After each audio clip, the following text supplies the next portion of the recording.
Vamos orar por essa ministração, vou compartilhar uma palavra com vocês. Amém? Pai, nós te damos graças, Senhor meu Deus, por essa noite, por essa rica oportunidade. Estarmos aqui, Senhor, para ouvir a Tua palavra. Como a Tua palavra é importante, ó Deus.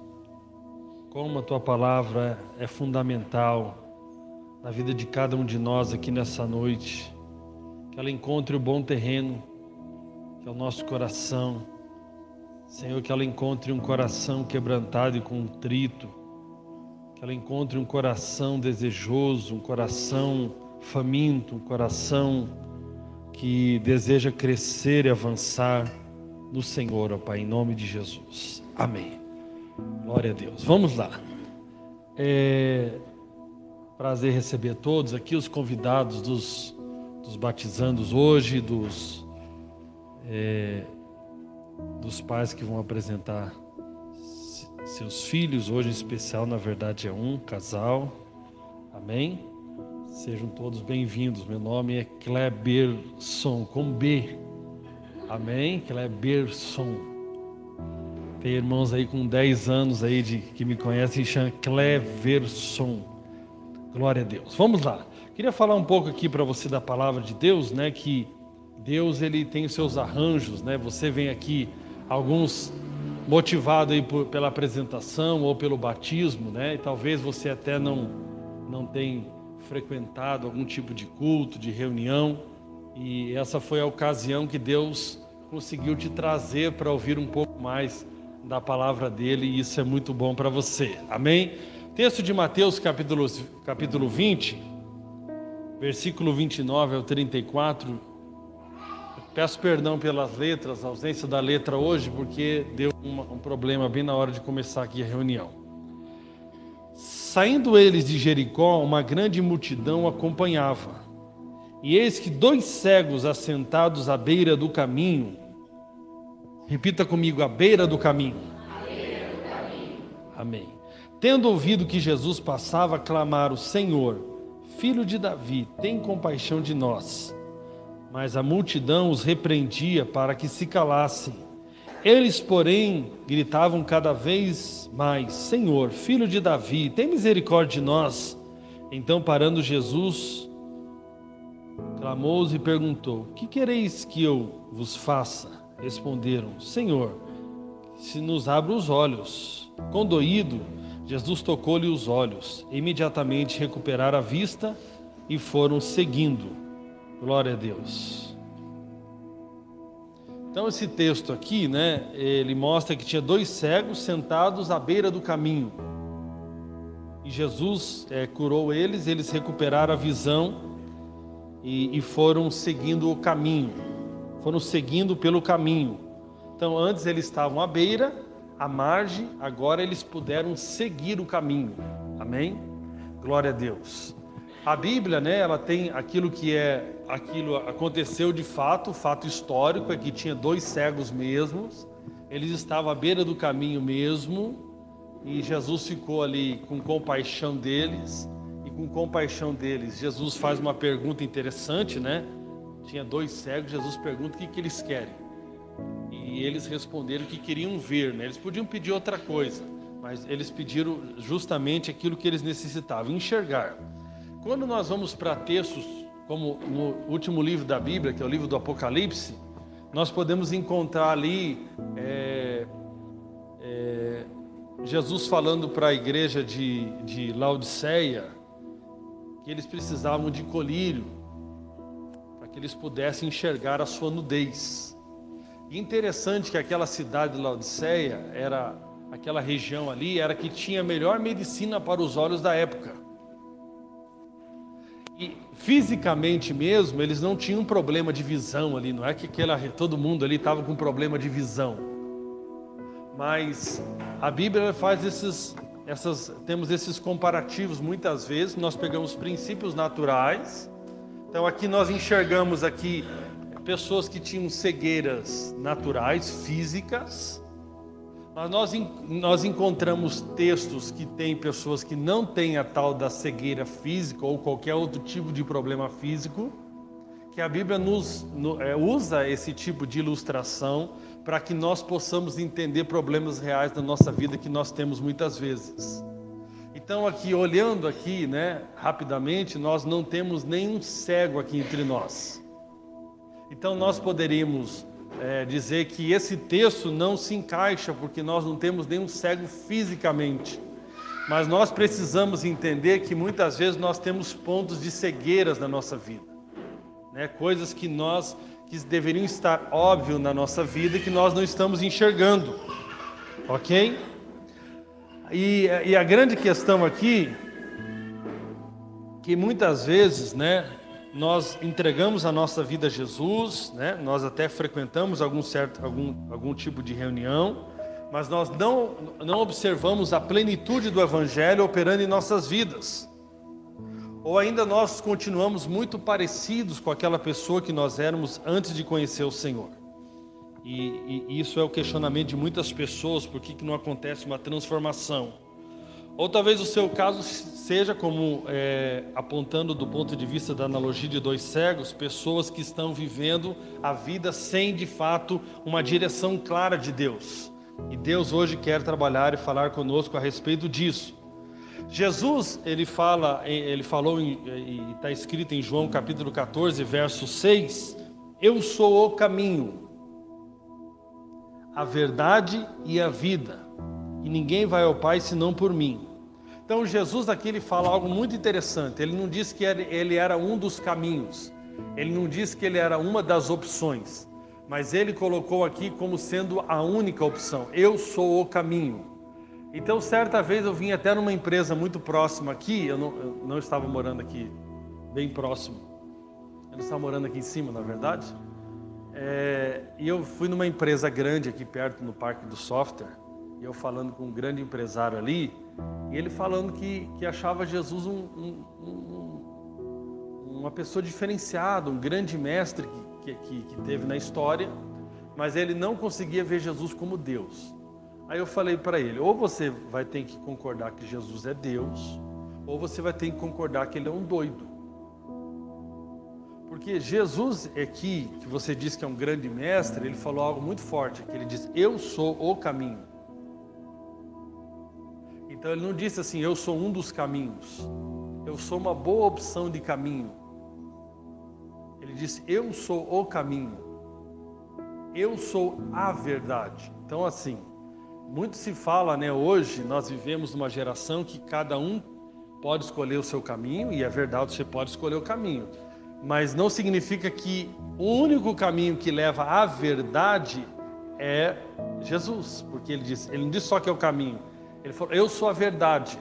Ele não disse só que é verdade, ele falou, eu sou a vida. Ele não disse só isso, ele disse, ninguém vai ao Pai senão por mim. Então, o diabo ele gosta muito dessa conversinha, que religião, futebol e religião não se discute.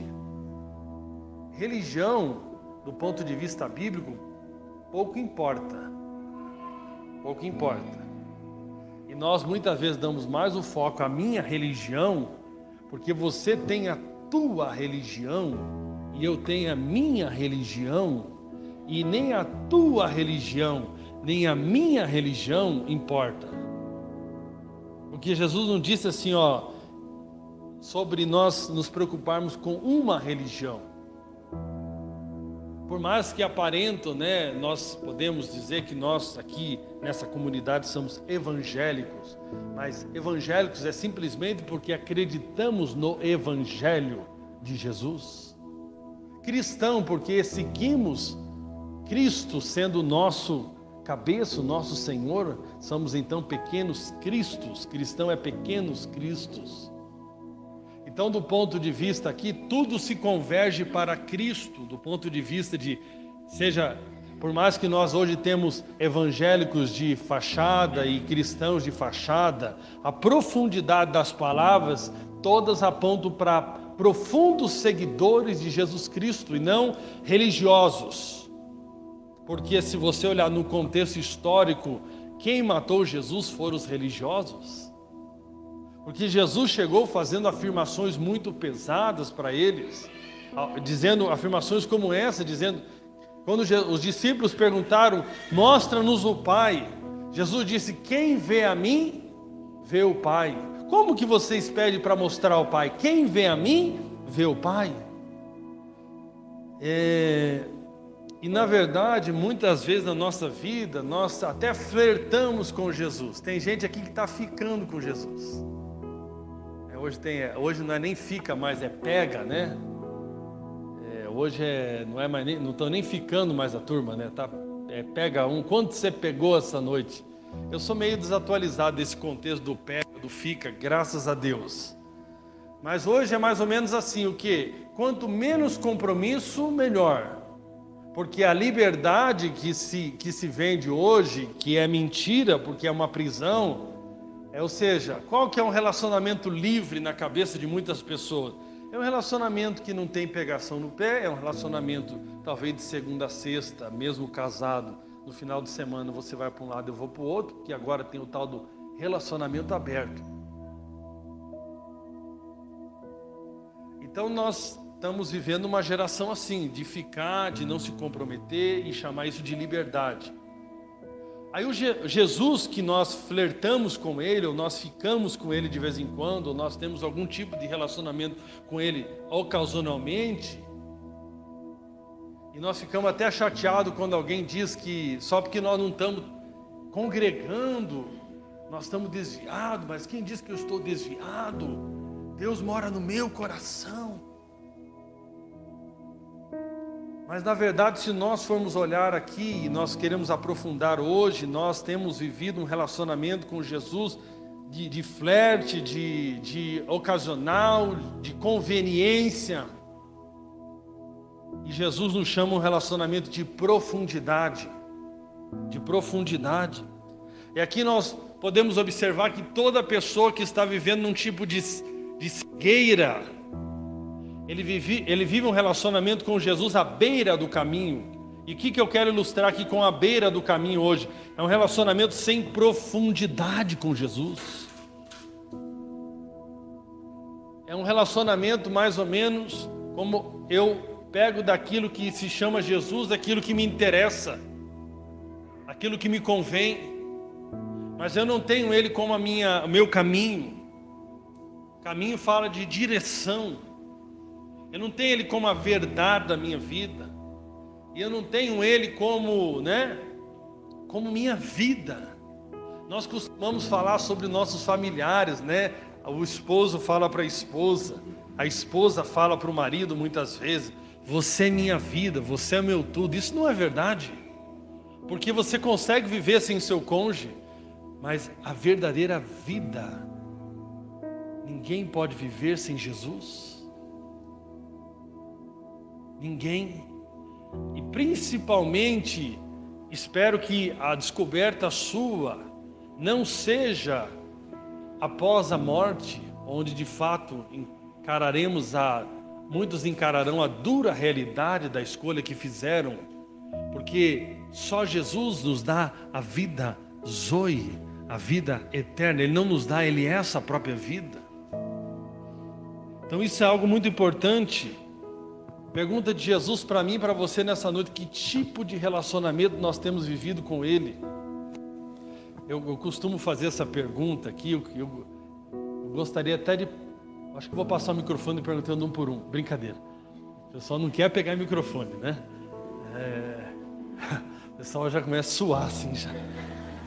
Eu fui numa festa esses dias, aí tinha um cara fazendo a animação da festa, e aí ele ficava levando o microfone para a turma. Aí tinha um senhor do meu lado, pelo amor de Deus, a hora que o homem chegou com o microfone, o homem começou a suar e falou: tem que ir no banheiro.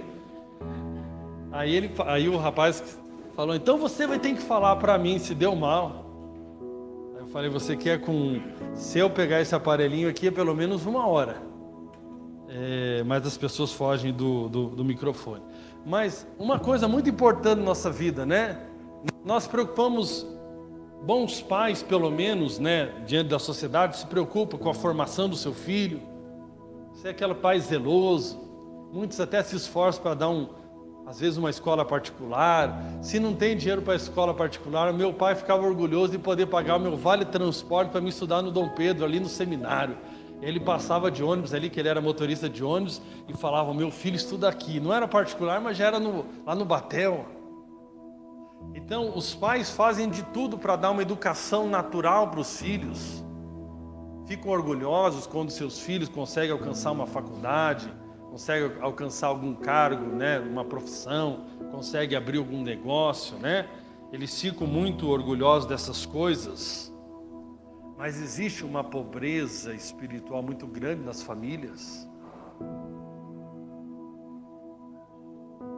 Eu já contei isso algumas vezes. Uma vez eu estava no Rio Grande do Sul e um empresário, uma boa condição financeira, veio se encontrar para ter uma reunião comigo ali em Porto Alegre. Ele estava muito assustado ali quando chegou, porque ele quase bateu de frente com uma carreta. Ele disse que foi por muito pouco. E eu fiz a pergunta-chave para ele. Eu falei para ele: se você morresse no instante que você batesse naquela carreta? Ele falou: não, eu ia morrer se eu batesse. Para onde você iria? A pergunta de $1 milhão. Para onde você iria e por que você iria para lá? Existem muitas teorias sobre isso. Por exemplo, a vida acabaria aí. Não, eu iria para o purgatório e depois alguém iria fazer uma missa de 7º dia ali para poder cooperar ali para que eu saísse desse purgatório. Eu iria passar pelo processo da reencarnação. Existem muitas teorias. Agora eu pergunto para você, por exemplo, isso é a questão mais importante da vida. Você saber o que vai acontecer após a sua vida, tão passageira quanto é a nossa vida aqui na Terra, tão rápida ela passa. Pense quando você tinha lá você era adolescente, juventude, foi passando, e quando você vê, você está olhando aqui para a fachada de alguns, uns já estão mais para frente, né? Você já nem sabe se comemora mais aniversário, não sabe se é comemoração, ou já é anunciando cada dia mais perto do seu velório. Entretanto, nem os jovens têm a garantia de viver tantos anos, nós não sabemos o dia de amanhã nem o de hoje direito. E a grande questão é onde que nós estamos jogando a nossa única vida. Nós estamos muito ocupados para esse tal de Jesus. Nós temos que conquistar, nós temos que vencer, nós temos que trabalhar, nós estamos cheios de serviço, nós estamos cheios de ocupações. E nós temos muito pouco para nos aprofundar em Jesus. Ou temos muito tempo e damos muito pouco tempo para que deveríamos dar, na verdade. E a pergunta que eu fiz para aquele homem, que eu falei: como você deixaria sua família? Ele falou: não, minha família financeiramente estaria muito bem. Eu falei: mas se o seu filho morresse hoje, para onde ele iria? Ele falou: eu não sei. Eu falei: você vai deixar, para você, se morresse hoje, para onde você iria? Ele falou: eu não sei. Eu falei: você está sem resposta na pergunta mais importante da sua vida. Sem resposta na pergunta mais importante. Seja que a nossa nação seja o aspecto do cristão protestante, evangélico, como é a nossa comunidade, seja do cristão católico, aproximadamente 85% da nossa nação se diz cristã. E por que nós temos tanta criminalidade? Por que os índices de divórcio aumentam a cada dia? Por que cada dia mais tem problemas entre pais e filhos? Filhos e pais? Por que cada vez mais nós temos crianças que alguns pais minimamente o que dão é o que se chama de pensão? E ainda porque são obrigados por uma lei? Se temos 85% de se nominando seguidores de Jesus, por que nós temos um país tão raso? Porque grande parte, infelizmente, das pessoas, elas estão andando num relacionamento com Jesus de flerte, um relacionamento ocasional, um relacionamento sem profundidade. E eu falando com um homem ali no estacionamento ali do Hospital Constantino, levando meu pai, fiz a pergunta para ele de $1 milhão, falei, para onde você vai quando você morrer? Ele falou, não sei. Eu falei, ele falou, perguntei para ele, aí eu tenho que perguntar a linguagem que as pessoas entendem, né? Você tem uma religião? Sim, eu sou cristão católico. Eu falei assim, qual foi a última vez que você leu a Bíblia? Ele falou, eu nunca mais li a Bíblia, eu nem sei se eu li a Bíblia alguma vez.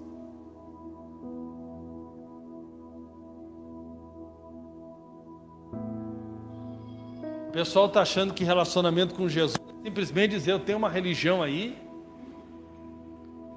que meus pais me falaram que eu era dessa religião, eu nem sei porque eu sou dessa.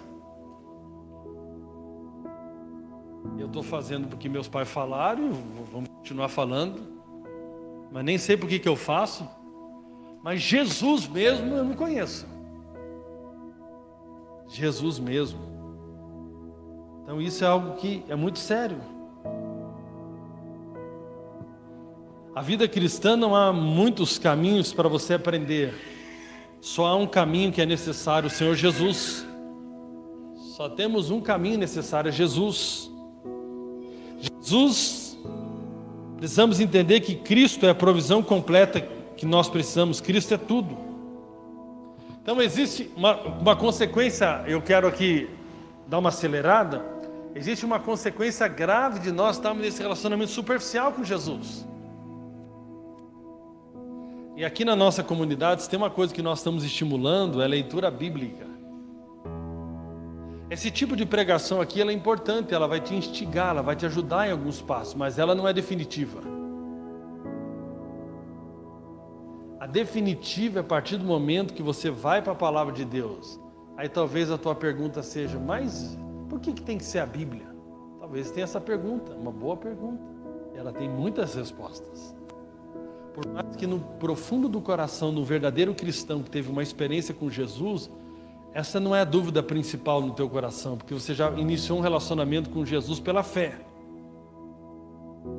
Mas o que eu quero te estimular aqui hoje é você sair de um relacionamento com Jesus, de ser o Jesus do Kleber, o Jesus da tua religião, o Jesus do padre, o Jesus do teu amigo, mas e o Jesus teu? Qual o teu relacionamento com Jesus? Qual é a tua profundidade com Jesus? Quem Jesus é para você? E por que você se diz cristão? Né? Por que você se diz cristão? Isso é algo muito importante. Nós precisamos ter uma profundidade com Jesus. Esse é o desafio. Né? Nós vamos apresentar o Henry hoje. Quando ele crescer, qual é o legado que ele vai receber dos pais dele sobre Jesus? Ou será que daqui a alguns anos ele vai estar trazendo aqui o filho dele porque os pais dele trouxeram ele? Mas ninguém tem relacionamento com Jesus. Não estou dizendo que é o caso, estou dando uma ilustração. Amém? Como que está teu relacionamento com Jesus? Você está à beira do caminho ou você está já em profundidade? Você está caminhando para ter uma vida profunda com Jesus? Agora, existem algumas consequências de um relacionamento de beira do caminho. Sabe aquele relacionamento, tô, mas não tô?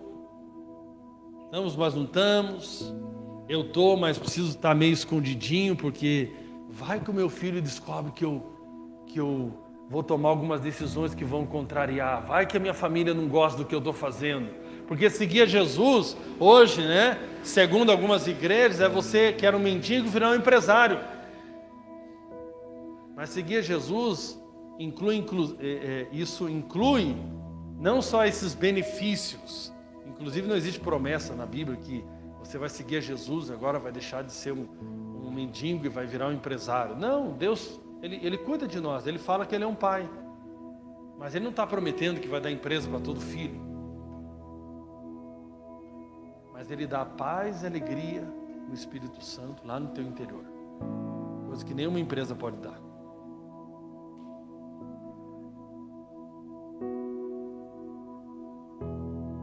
A beira do caminho é lugar de ciladas. Salmo 140, versículo 5 diz: os soberbos ocultaram armadilhas e cordas contra mim, estenderam-me uma rede à beira do caminho, armaram-me ciladas contra mim. Então, quando nós ficamos nesse relacionamento de flerte com Jesus, estamos, mas não estamos, o que acontece é que nós vivemos num lugar muito perigoso, um lugar de ciladas.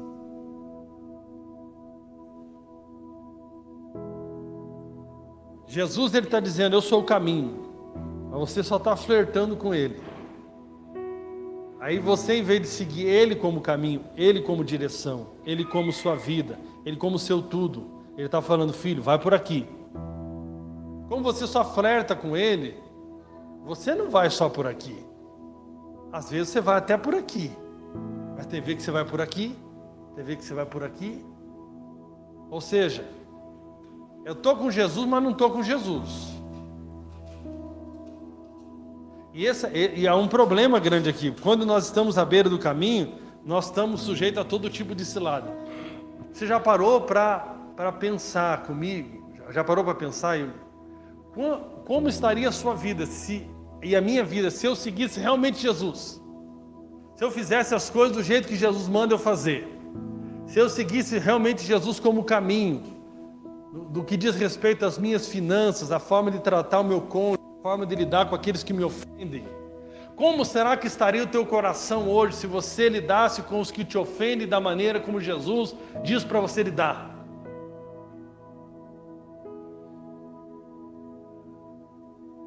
Como estaria a sua vida conjugal? Como estaria o seu interior? Então, muitas ciladas que nós caímos na vida, aí você fala, eu sou azarado na vida, para mim não dá nada certo.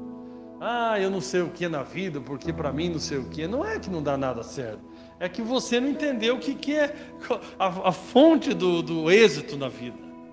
Eu não falo nem do sucesso, eu falo do êxito.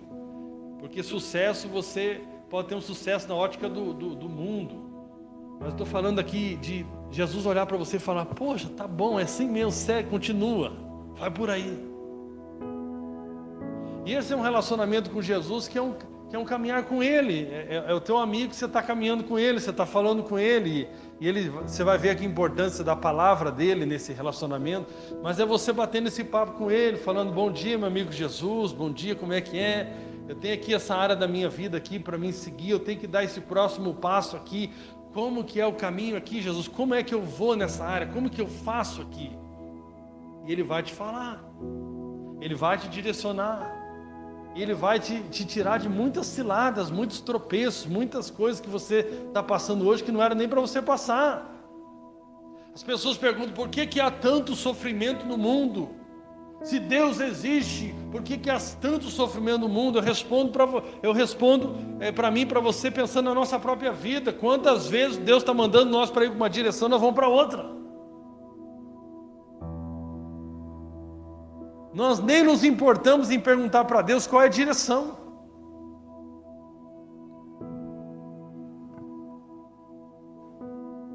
Isso é algo muito importante. A beira do caminho é lugar de ciladas. Agora com Jesus, a Bíblia fala algo tão importante. Todas as coisas cooperam para o bem daqueles que amam a Deus e são chamados segundo o seu propósito. Até no pior momento da sua vida, você vai poder dizer, você vai poder ficar naquela expectativa, Deus, que negócio doido, de repente eu estou aqui num hospital, de repente eu estou aqui nessas circunstâncias, de repente eu estou passando por isso aqui. Qual é a boa surpresa que o Senhor tem para mim nesse tempo, nessa estação que eu estou passando? Porque você começa a gerar um relacionamento com Ele e dá essa segurança de você ter a certeza que você está trilhando os caminhos que Ele tem para a sua vida, então tudo vai cooperar para o seu bem. Quais são as áreas da nossa vida que nós estamos vivendo à beira do caminho, ou seja, só flertando com Jesus ou deixando Jesus de lado e estamos seguindo a nossa vida do nosso jeito?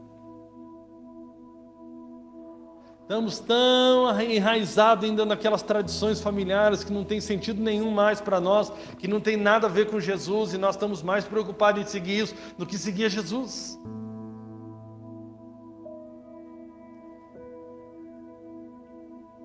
A beira do caminho é um lugar de sequidão, sabe? Viver com Jesus é uma vida abundante, e aí todo mundo fica pensando em dinheiro só, porque nós não entendemos nada de Jesus, nós só pensamos em dinheiro. Mas é a paz que excede todo entendimento. Sabe quando você está no maior vendaval da tua vida, porque ele disse, no mundo você vai ter aflições, mas de repente você está tendo uma aflição, mas você está com uma paz. Você está no meio de uma tribulação, mas você está cheio de alegria. Porque aquilo que te define não é algo exterior que você tem, você não é controlado mais pelas circunstâncias, mas você é dominado por essa presença de Deus no teu interior. E as pessoas acham, que loucura é isso? Olha aí, você está passando por isso, e você está cheio de paz. Você está passando por aquilo, você está cheio de alegria. É algo muito poderoso, é uma vida muito abundante. Mas fora de Jesus, é uma vida de sequidão. Ah, como eu queria que a Anita contasse a verdade sobre a vida dela. Se ela verdadeiramente se sente tudo aquilo que ela demonstra publicamente, depois do diabo transformar ela quase ela é um objeto sexual.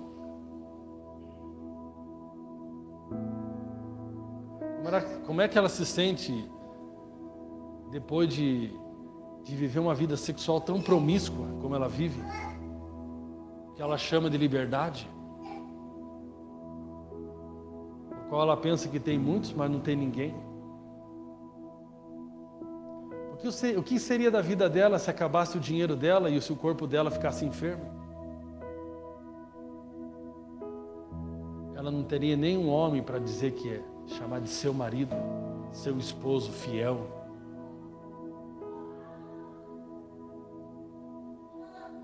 É uma vida de sequidão, uma vida de ilusão. À beira do caminho é um lugar de acomodação. Estar à beira do caminho é não fazer parte da corrida da fé, e sim apenas dos torcedores, dos que aplaudem algumas vezes vaiam, mas não participam da corrida. Sabe aquele negócio assim? Porque ser discípulo de Jesus, seguir Jesus como o caminho, a verdade e a vida, implica que ter uma responsabilidade com a missão de Jesus na terra. E não apenas como um bom espectador falando, pô, estou torcendo para vocês avançarem, igreja. Estou torcendo para vocês ganharem vida, estou torcendo para vocês curar os enfermos, estou torcendo para vocês levar essa mensagem. Pô, que legal. Ou eu tô no lado da torcida que está no momento aplaudindo, porque torcida aplaude, mas torcida também vaia. Ou eu estou naquele momento criticando apenas, mas eu não estou me envolvendo com a missão do Evangelho. Quando eu estou vivendo à beira do caminho, eu estou apenas de espectador, mas não de participante ativo na fé, ao ponto de estar disposto a dar a minha vida. À beira do caminho é lugar de uma vida sem propósito, sem propósito. É não entender os sonhos de Deus para a minha vida. Viver à beira do caminho é desperdiçar a minha única vida. É desperdiçar. Viver à beira do caminho é uma vida sem direção, porque a cegueira aponta para alguém que não consegue ter direção. Era o que acontecia com aqueles dois cegos, eles não tinham direção. Eles não sabiam para onde estavam indo, eles dependiam do pitaco das pessoas. Para onde que é mesmo tal lugar? Vai para lá. Eles tinham que confiar que aquelas pessoas estavam dando a direção certa. Eles não tinham direção correta, eles não tinham firmeza de direção. Agora, tudo isso se dá por algo muito importante aqui, que eu quero fixar nesse último ponto aqui, que é considerado uma das parábolas mais importantes de Jesus, que está lá em Mateus capítulo 13. Mateus capítulo 13. Por que nós ficamos assim? Mateus capítulo 13, versículo 19, diz o seguinte: atendei-vos, pois, à parábola do semeador. Verso 19: a todos os que ouvem a palavra do reino e não a compreendem, vem o maligno e arrebata o que lhes foi semeado no coração. Este é o que foi semeado à beira do caminho. Verso 20: o que foi semeado em solo rochoso, esse é o que ouve a palavra e recebe logo com alegria, mas não tem raiz em si mesmo, sendo antes de pouca duração.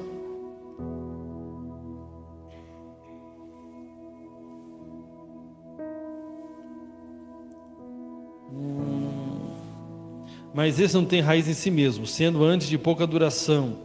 Em lhe chegando a angústia ou a perseguição por causa da palavra, logo se escandaliza. Verso 22. O que foi semeado entre os espinhos é o que ouve a palavra, porém os cuidados do mundo e a fascinação das riquezas sufocam a palavra e fica infrutífera. Verso 23.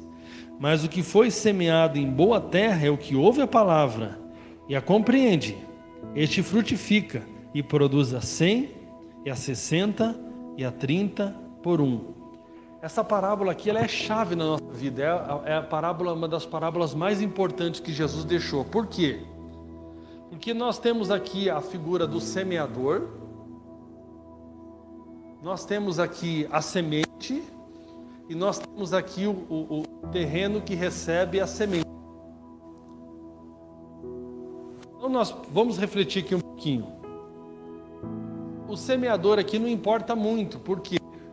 Porque se o terreno for bom e a semente for boa, logo quem vai lançar a semente, isso não importa muito. Ok? O segundo aspecto é a semente. E a semente aqui é a palavra de Deus. Então nós temos o semeador, ou seja, aquele que está semeando a palavra. A semente que está sendo semeada é a palavra. E tem um terceiro aspecto, que é o coração que recebe essa palavra. Então aqui nós temos alguns tipos de coração. E aqui não estou falando do órgão físico, mas do coração como aquele que recebe a palavra. Amém? E aqui está falando algo muito interessante aqui no versículo 19. E todos os que ouvem a palavra do reino e não a compreendem, vem o maligno e arrebata o que lhes foi semeado no coração. Ou seja, então aqui, a palavra está sendo semeada no teu coração aqui hoje. Mas logo que você sair dessa reunião e durante a reunião, o maligno está tentando arrebatar essa palavra do teu coração. Por quê? Porque ele quer que eu e você continuemos no estágio que estamos. Ele não quer que a gente avance de estágio no relacionamento com Deus. Então ele quer que você, se você está à beira do caminho, ele quer que você continue à beira do caminho. E aqui nós vamos entender que a palavra é a chave para tudo. E que nós precisamos ter o coração correto para receber a palavra. Porque sem a palavra, meus irmãos, nós não temos nada. A palavra é que gera fé no nosso coração. A palavra é tudo. A palavra é Cristo. Deus e a sua palavra são um. A palavra que nos limpa, a palavra que nos renova, a palavra que nos cura, a palavra que nos salva. Então, se nós não tivermos um coração adequado para receber a boa semente da palavra, e aqui olhando nesse texto nós vamos perceber que só tem um tipo de coração correto para receber a palavra, nós vamos estar o quê? Sempre vivendo à beira do caminho. Sempre flertando com Jesus, mas nunca entrando num relacionamento de profundidade com Ele. E o texto aqui falou, ouvem a palavra, mas não a compreendem. Não a compreendem. Ou seja, não tem revelação, não entende as coisas de Deus. São os cegos, né, de Marcos 8, 22 a 25, que passaram até enxergar, mas ainda de forma meio nebulosa. Eles não têm clareza das coisas. Falta de profundidade. Eu quero perguntar para mim e para você aqui hoje, qual está a nossa profundidade na palavra? Se a palavra é tudo que nós precisamos, como está a nossa profundidade na palavra? Eu não vou sair do estágio da beira do caminho, de ficar só flertando com Jesus, enquanto eu não me aprofundar nele. Eu só posso me aprofundar nele à medida que eu me aprofundo na palavra dele. Isso é algo muito importante. Quem que são esses então, que não têm profundidade na palavra? Preste atenção, são os que ouvem e ficam só no campo da opinião, eles não vão mais profundos. Eu vou falar algo para você. O ano passado, né, muitos aqui já sabem, mas quem não sabe vai saber agora. Eu, em janeiro do ano passado, tive um AVC isquêmico. Eu estava lá em São Paulo. Eu comecei no final do ano retrasado, perceber sinais do meu corpo de amortecimento nos lábios. Mais ou menos perto do Natal. Eu estava morando em São Paulo, mas no Natal eu estava ali no litoral do Paraná. Quando foi no começo de 2021, no dia 13 de tarde, depois do almoço, eu tive o lado direito do meu corpo paralisado. Por aproximadamente 20 minutos. Aí começou um processo, depois de 20 minutos voltou 100% ao normal. Tem pessoas que não voltam, né? Ficam com debilidades. E tem pessoas que demoram um tempo maior para começar a retornar. O meu foi 20 minutos. Começou um processo investigatório, tanto em São Paulo quanto em Curitiba. O diagnóstico foi uma inflamação na artéria cerebral, de 85%. Ou seja, a principal artéria do cérebro que controla os movimentos, controla a fala e os movimentos lá direito do corpo, estava 85% comprometida o fluxo sanguíneo. E foi investigar primeiro se era inflamação ou gordura. Aí o primeiro médico disse que era gordura, aí você já começa a ver Deus agindo. Aí fomos procurar outro médico, na investigação deu que era inflamação. O tratamento de inflamação e gordura é totalmente diferente. O que o médico lá de São Paulo queria, o primeiro, queria me operar por R$100 mil. Uma cirurgia totalmente de risco. E na verdade ele operava uma artéria que não poderia ser operada porque era inflamação. Então isso certamente teria gerado uma deficiência por causa desse procedimento errado já de começo já. Aí começou o processo, fui internado aqui no INC, aqui perto, aqui no Hospital Neurológico de Curitiba, aplicando corticoide na veia, e vai, investigação. Depois de 3 meses eu chego no consultório médico, fiz a ressonância magnética, fiz a angiografia cerebral, e foi que a artéria continuava com 85% de comprometimento. E aí a mulher fazia os testes de mim, físico, porque na cabeça dela, depois eu fui entender como que ele pode estar tendo força ainda. Porque o que vai perdendo é a força, porque a artéria está perdendo o fluxo sanguíneo.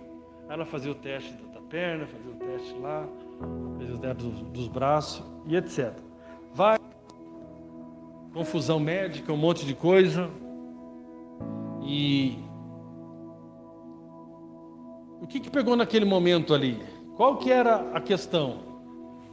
Qual que é a chave aqui para as coisas acontecer? Nós precisamos entender aqui. A chave para as coisas acontecer é Deus dar a provisão por intermédio de Cristo, e nós precisamos receber o que Deus fez por intermédio da fé. Mas não existe fé sem a semente da palavra no coração.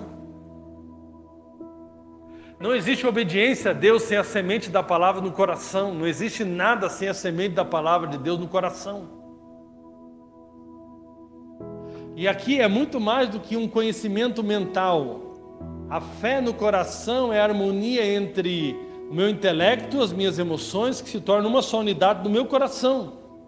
Então não é conhecer mentalmente um texto bíblico apenas, é que isso se torne uma verdade no meu coração. Então eu conhecia textos sobre a palavra de Deus, sobre cura. Mas existem muitas teologias sobre cura, entre elas é que o cessacionismo, é que os milagres se cessaram depois dos apóstolos. Existem outros pensamentos, é que Deus cura as pessoas quando Ele quer, na hora que Ele quer e se Ele quiser. Então, se Deus cura na hora que Ele quer, quando Ele quiser, eu não tenho muito o que fazer, então eu tenho que mais é que contar que eu caí na lista de Deus boa. Se eu sou uma pessoa que quero viver na superficialidade, Deus vai lá e planta a semente dele no meu coração. Só que sabe quando planta, mas eu não entendi bem aquele negócio? Deus cura ou não cura?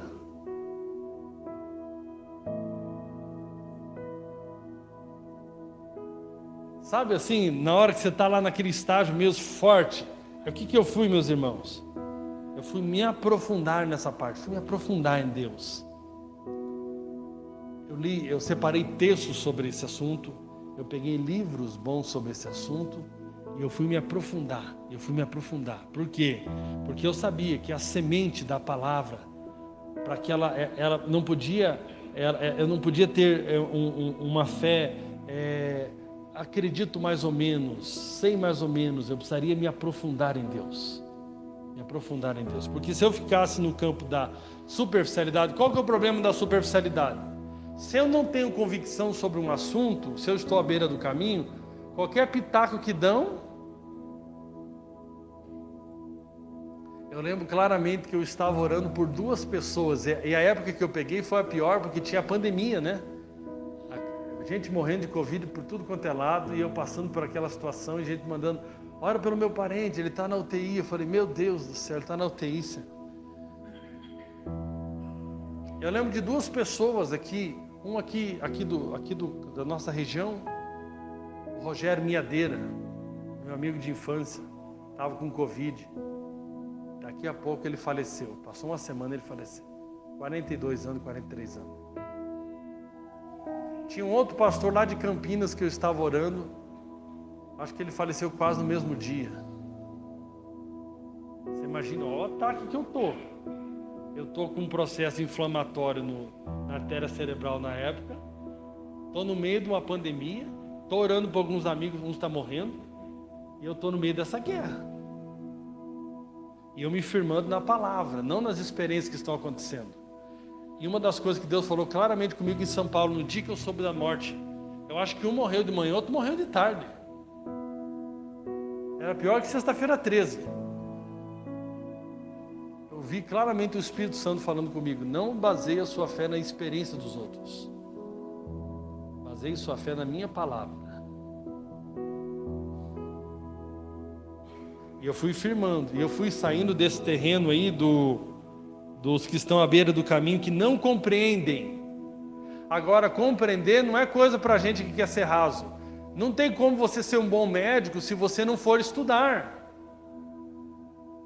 Não tem como você ser um bom mecânico se você não for estudar. Não tem como você ser um bom advogado se você não for estudar. Não tem como você ser um bom administrador se você não for estudar. Não tem como você ser tudo isso se você não for estudar e não tiver uma experiência nessa área. Não tem como você crescer em fé e andar com Deus e sair da beira do caminho se você não for para cima, se você não se aprofundar. Aí você vai ser aquela pessoa levado por todo o vento de doutrina. Se alguém chegar para você e falar bem assim, ó, a questão é o seguinte,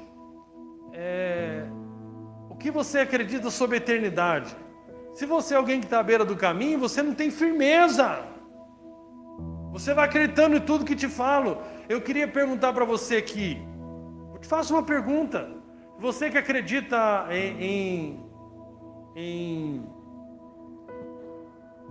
Vou fazer uma pergunta um pouquinho antes. Por que você não precisa responder aqui em voz alta, pensamento é para jogar pergunta mesmo.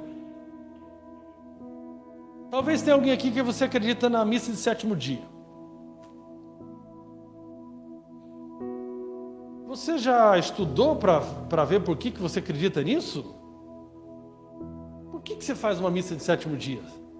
Você tem profundidade nisso para dizer assim, por que eu faço? Eu faço. Você acredita em purgatório? Me apresente 3 versículos que justifiquem por que você acredita no purgatório. Tá, você acredita em reencarnação. Por que você acredita em reencarnação? Se Hebreus diz, ao homem cabe morrer uma vez só e depois disso vem o julgamento. Por que você acredita nisso? Você está entendendo o que é ser beira do caminho? É a pessoa que não tem profundidade.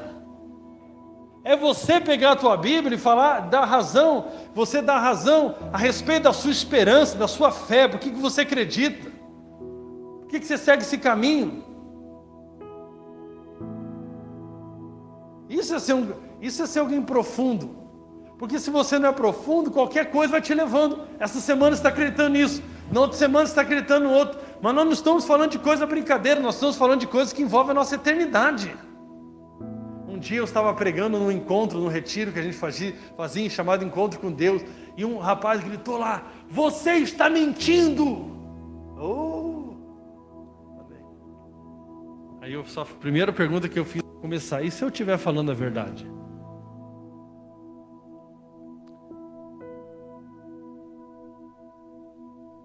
No final aqui eu vou estar aqui. Se você acredita na reencarnação, por favor, me convença. Mas se você diz que acredita, venha conversar comigo para ver se você vai continuar acreditando.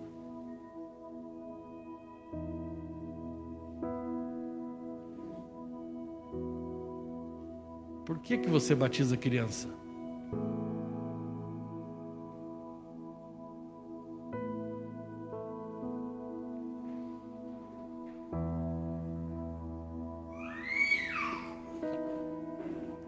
Então, quem são esses à beira do caminho? São os que ouvem e ficam no campo da opinião, porque eles não têm profundidade. Eles ficam nesse campo de flutuando de opinião, mas não tem convicção. Sabe o que é mais triste, irmãos? É ver hoje como os homens, cadê os homens aqui? Tem homem aqui? Oh, que benção, aleluia, gostei do senhor, o senhor tem certeza. Tem uns que já estão em dúvida aí. Tem uns que estão aí, o senhor não, o senhor está com certeza. Gostei que já levantou rápido. Tem uns assim que falou, será que? Tem uns que ficou meio em dúvida assim, eu já vi que ele já fez assim, ó. Gostei.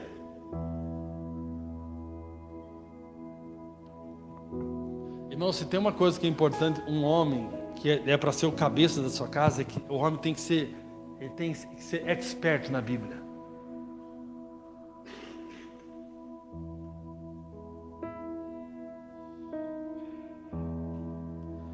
Vamos lá terminar esse assunto aqui hoje. Então, ninguém vai sair da beira do caminho se não resolver ir para dentro, se aprofundar em Deus. Se aprofundar em Deus. Pode observar. Você começa a conversar com ele, porque eu acho que é assim. Aí para apelar ele fala, cada um tem a sua opinião. Fala para a pessoa do lado, por favor, nas coisas espirituais, a nossa opinião não tem importância nenhuma.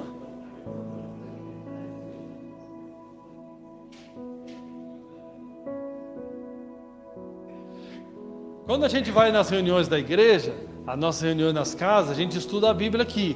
Quando alguma pessoa começa a falar para mim muito, a minha opinião, eu falei, minha opinião? Eu não vim aqui para ouvir tua opinião. Eu quero saber o que... Interpretação é diferente de opinião. Interpretação é a partir do texto, eu extraí o que o texto está dizendo. Opinião, tem gente que lê o texto assim, e Jesus disse isso, vamos lá. Eu vou jogar do outro lado aqui hoje. Por exemplo, eu vou jogar um lado aqui bem claro para vocês. Jogar bem aberto aqui. Porque talvez eu falei de reencarnação, falei de sétimo dia, você pensa que... Eu vou falar um pouco dos protestantes evangélicos mais. Me dá um texto bíblico que proíbe no Novo Testamento, por exemplo, alguém beber vinho. Eu estou falando, eu não bebo porque eu não gosto, tá? Mas eu não posso chegar aqui para você e falar bem assim, eu proíbo você de tomar vinho. Eu não posso, porque Jesus multiplicou água em vinho. Agora, se você se embriagar, eu posso te mostrar um texto. Está entendendo? À beira do caminho, ele só fica vivendo por pitaco, opinião dos outros. Ele não vai na profundidade do evangelho. Aí ele entra em algumas coisas muito doidas. Por exemplo, mulher que não raspa o sovaco. Porque o fulano lá da religião dela disse que não podia raspar, porque sei lá, que ele deve gostar de pelo. Está entendendo? De todo lado é pitaco. E eu aqui vou para lá. E na internet todo mundo fica perguntando: pastor, posso usar piercing? Pastor, posso fazer tatuagem? Pastor.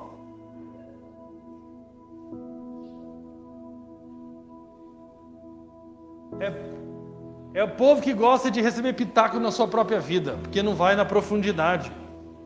Só fica nessa superfície.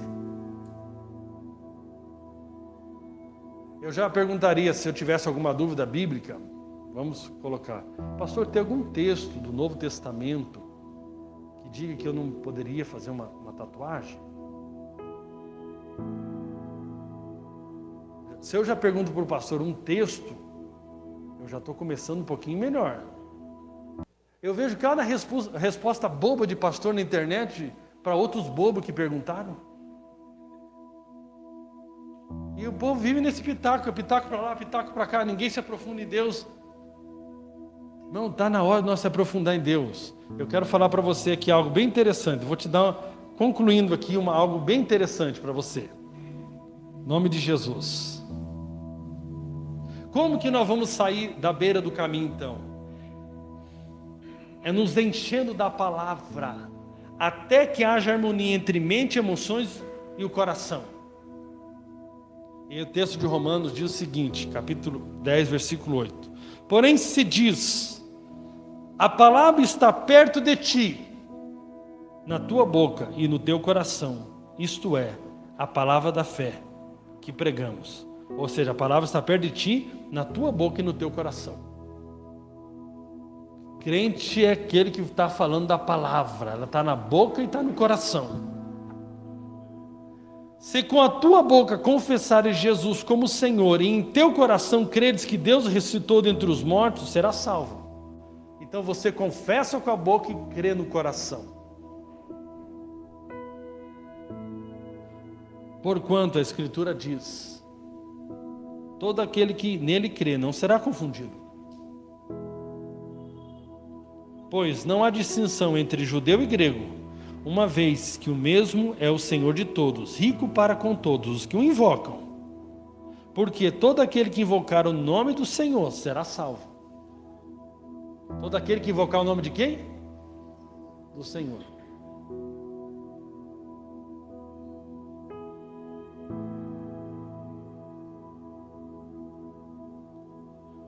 Aí entra um texto aqui bem interessante. Como, porém, invocarão naquele em quem não creram? Ó, pega aqui a revelação. Você não tem como invocar aquilo que você não crê. Ok? Então vamos lá.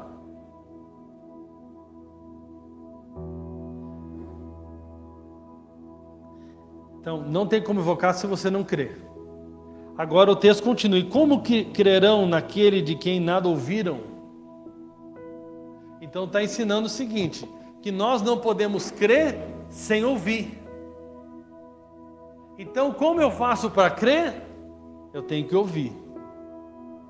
Meus irmãos, está tão fácil ouvir. E eu não estou falando ouvir pregação só assim do jeito que eu estou te falando aqui. Mas você pode fazer assim, ó.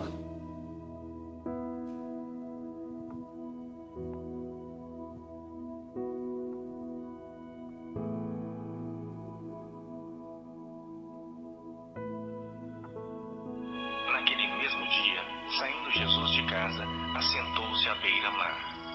E grandes multidões se reuniram perto dele, de modo que entrou num barco e se assentou. E toda a multidão estava em pé na praia. E de muitas coisas lhes falou por parábolas, e dizia: Eis que o semeador saiu a semear. E ao semear, uma parte caiu à beira do caminho. Tem livros da Bíblia que eu já vou falar um pouco mais sobre isso. Tá. Faça a pergunta: o quanto você tem ouvido a palavra? E aí você vai pegar alguns textos que você não está entendendo. Você solta de novo. Você solta de novo. Você solta de novo. Lê, solta, até entender. Por quê? Porque você sabe, se você não entender, você vai ficar à beira do caminho, levado por qualquer vento de doutrina e nunca vai ter a palavra no coração. E ela não vai frutificar. Aí tá. E como querão aquele que invocou a nossa oração. E como querão naquele que nada ouviram? E como ouvirão se não há quem pregue? E como pregarão se não forem enviados? Então aqui está falando de algumas necessidades. Primeiro, eu preciso crer. Mas para crer eu preciso ouvir. E após ouvir e crer, eu preciso pregar a outros para que eles ouçam e creiam também. Isso é ser um cristão. É por isso que na nossa comunidade aqui nós fazemos duplas ou trios para estudar a Bíblia juntos. Juntos nós ouvimos uns dos outros e falamos uns aos outros. E o nosso coração está se enchendo de fé e nós estamos saindo da beira do caminho. Isso é muito poderoso. Isso é muito forte. Amém? Glória a Deus. Vamos orar?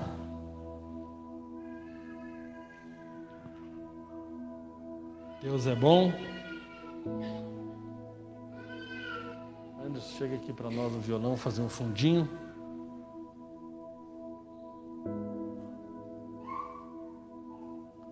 Vamos ficar flertando com Jesus, um fiquinha com Ele de vez em quando.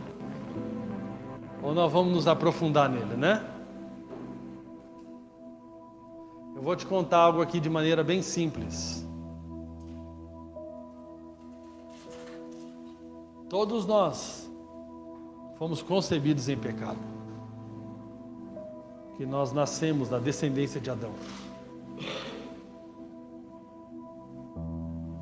Todos nós fomos concebidos em pecado. Nenhum de nós aqui conseguiria pagar pelo nosso pecado. Foi por esta razão que o próprio Deus, que é justo, terei que condenar o homem pecador, porque ele disse que se o homem comesse da árvore do conhecimento do bem e do mal, ele teria que morrer. Porque todos pecaram, destituídos estão da glória de Deus. Esse mesmo Deus que é justo e santo, também é cheio de amor e graça.